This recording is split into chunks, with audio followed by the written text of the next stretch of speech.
ఆ ప్రాంతంలో ఇద్దరు యవన బిడ్డలు ఉన్నారు, స్నేహితులు ఇద్దరు కూడా కలిసి చదువుకున్నారు. చదువుకున్న తర్వాత దాదాపుగా కాలేజీలోనికి వాళ్ళు ప్రవేశించే ఆ సమయంలో ఇద్దరు ఎంత మంచి స్నేహితులు అంటే రోజుకు ఒక్కసారైనా ఒకరినొకరు చూసుకోవాలి లేదా కలుసుకోవాలి. అదే వీధిలో ఉండే ఆ ఇద్దరు అబ్బాయిలు. అలాంటి ప్రేమ, అలాంటి స్నేహం వారి మధ్య బంధంగా ఏర్పడింది. రోజు కలుసుకునేవారు, రోజు అంత బాగుండేవారు. ఒక రోజున ఆ ఇద్దరిలో ఒక స్నేహితుడు కళ్ళ వెంబడి నీళ్లు పెట్టుకుని ఏడుస్తున్నాడు. ఈ స్నేహితుడు తట్టుకోలేపాడు. అతను దుఃఖాన్ని తట్టుకోలేక దగ్గరికి వెళ్ళి అడిగాడు, నా స్నేహితుడు ఎందుకు ఏడుస్తున్నావు? What happen to you? ఏమీ లేదు, నిన్న హాస్పిటల్కి వెళ్ళాము. నాకు తరచుగా జ్వరం వస్తుంటే హాస్పిటల్కి వెళ్తే క్యాన్సర్ అన్నారు. మా నాన్న ఏడుస్తున్నారు. మాకు కూడా ఏం చేయాలో అర్థం కావట్లేదు. ఇప్పుడు ఏం చేయాలి సార్ అంటే కీమోథెరపీ చేయాలంటున్నారు, రేడియేషన్ ఇవ్వాలంటున్నారు. నాకు ఎందుకు ఇలా అయిందో అర్థం కావట్లేదు. ఆ వ్యక్తి ఏడవడం ప్రారంభించాడు. That's really heart breaking news for this friend. తన ఫ్రెండ్ సఫర్ అవ్వడం అతనికి అసలు ఇష్టం కావట్లేదు. సరే అనుకున్నట్టుగా ఆ వ్యక్తిని కీమోథెరపీకి తీసుకెళ్లారు, రేడియేషన్ ఇస్తున్నారు. కొన్ని రకాలైన క్యాన్సర్ ట్రీట్మెంట్స్లో ఆ రేడియేషన్ బట్టి కావచ్చు లేదా కీమోథెరపీని కావచ్చు హెయిర్ లాస్ అయిపోతుంది, జుట్టు ఊడిపోతుంది. ఆల్మోస్ట్ ఇంకా మొత్తం జుట్టంతా రాలిపోయి గుండు అయిపోయే పరిస్థితి వచ్చేస్తుంది. సరే యవనస్తుని కూడా తీసుకెళ్లారు. ఆ థెరపీలన్నీ ఇస్తూ ఉంటే హీ లాస్ట్ ఈ చామ్నెస్ అండ్ బ్యూటీ.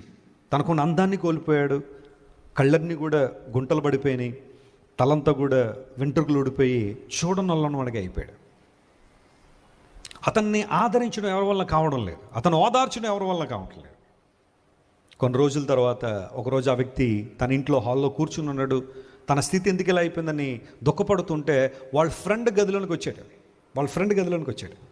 అతను చూసి ఈ క్యాన్సర్ పేషెంట్ ఆశ్చర్యపోయాడు. కారణం ఏంటంటే ఆ వచ్చిన ఫ్రెండ్ కూడా గుండు కొట్టించుకుని వచ్చాడు, మొత్తం తలంతా తీయించేసుకుని వచ్చాడు.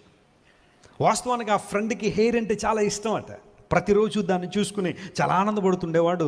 మొత్తం ఆ హెయిర్ అంతా తీసేసి ఒక మాటలో చెప్పాలంటే ఆ బాల్డ్ హెడ్తో వచ్చాడు, లోపలికి వచ్చాడు.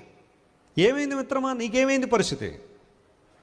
ఏమీ లేదు, నీకు జుట్టు పోయిందని నువ్వు బాధపడుతున్నావు కదా, ఏడుస్తున్నావు కదా, నీతో సహానుభవం కలిగి ఉండాలని నేను కూడా తీయించేసుకున్నాను. నువ్వేం బాధపడకు, నేను కూడా నీ ప్రతి బాధలో ఇప్పుడు నీతో ఉంటానని వాగ్దానం చేశాను కదా, నీ ప్రతి కష్టంలో ఇప్పుడు నీతో ఉంటానని చేతిలో చేసి వాగ్దానం చేశాను కదా. I did this for you, నీకోసం ఇది చేశాను అనగానే ఆ వ్యక్తి ఆ బిడ్డని కౌగలించుకుని, నిజమైన స్నేహంలో ఇంత త్యాగం ఉందా?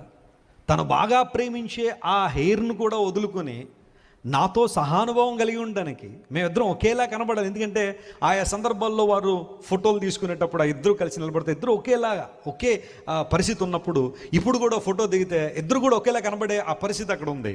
తన స్నేహితుని ప్రేమించాడు కాబట్టి తన స్థాయిని వదులుకొని, తన అందాన్ని వదులుకొని తన కోసం దిగిపోయి వచ్చాడు ఇంటికి. ఆ తర్వాత కొంతకాలానికి ఆ స్నేహితుడు చనిపోయాడు. చనిపోయిన తర్వాత ఈ వ్యక్తి వాళ్ళిద్దరు ఫోటో ఇంట్లో పెట్టుకుని ఒక చక్కని మాట రాశాడు, my dear friend, you are my friend forever and I hope to see you again. నువ్వు ఎక్కడున్నావో ఖచ్చితంగా ఒకరోజు నేను మరలా కలవాలని ఆశపడుతున్నాను, మరలా చూస్తాను. I will miss you for ever. What a friend is. తన బాధలో, తన స్నేహితుని బాధలో బాధనొందిన లేదా శ్రమనొందిన తనతో పాటు తను కూడా అలాగే ఉండాలని ఆయన స్థానాన్ని కూడా వదులుకుని, ఆరోగ్యాన్ని కూడా ప్రక్కన పెట్టి లేదా తన అందాన్ని ప్రక్కన పెట్టి తనతో ఐక్యమైన అనుభవాన్ని మనం చూస్తూ ఉంటే, is it not what Jesus did on the cross? యేసు ప్రభు సిలువలో చేసిన కార్యం అది కాదా? అమ్మా, వేరు ప్రియుని కన్నా నీ ప్రియుని విశేషం ఏంటి? What special is there in your beloved? You are talking about your beloved all the time. What is the uniqueness in him? షులమిత ఏం చెప్పిందో తెలుసా? నా ప్రియుడో ధవళవర్ణుడు, ఆయన రత్నవర్ణుడు, 10,000 మంది నా ముందున్న I can easily identify him. 10,000 మందిలో అతను నేను గుర్తించేయచ్చు.